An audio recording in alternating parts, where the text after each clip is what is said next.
মসজিদে বিয়ে পড়ানো ভালো নাকি ছেলে মেয়েদের বাড়িতে আগ্রহ হওয়া ভালো?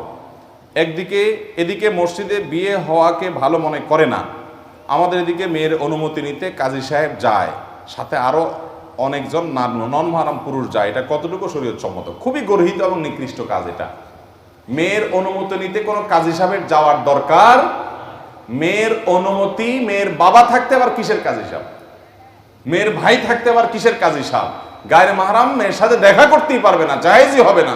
সেখানে আমাদের দেশে বেশিরভাগ বিয়েতে এই কাম করে যে কাজীর সাথে আবার মানুষ একটা দুইটা যায়, এগুলো ধরে বাইরে বাইন্দা পিটাই দেবো যদি জোর করে যেতে চায়। বুঝতে পারছেন কথা? বিয়ে বিশুদ্ধ হওয়ার জন্য এগুলো জরুরি না, বরং এগুলো কুসংস্কার, এগুলো ভুল।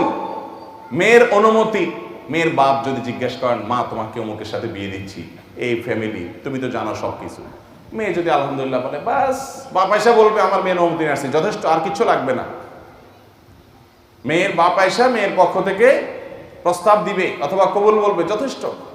আলাদা লোক দরকার নাই এখানে দুজন যাওয়ার, তাও আবার গায়ের মাহরাম। গায়ের মাহরাম তো যাওয়াই জায়েজ নাই, কাজী সাহেব তো এখানে ঢোকারই পারমিশন নাই।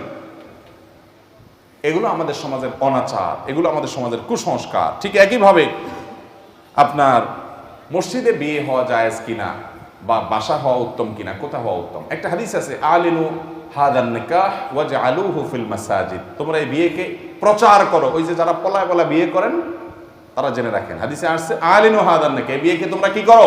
প্রচার করো। হাদিসের এই অংশ বিভিন্ন দ্বারা সাবেত, কিন্তু পরের অংশটা ওয়াজআলুহু ফিল মাসাজিদ, এটা নিয়ে মুহাদ্দিসরা অনেকে আপত্তি করেছেন। অনেকে বলেছে এটা জয়ীফ হাদিস, যে মসজিদে বিয়ে করো। এই জন্য মসজিদে বিয়ে হলে হতে পারে, বাড়িতেও হতে পারে, এটাতে কোনো দোষের কিছু নাই।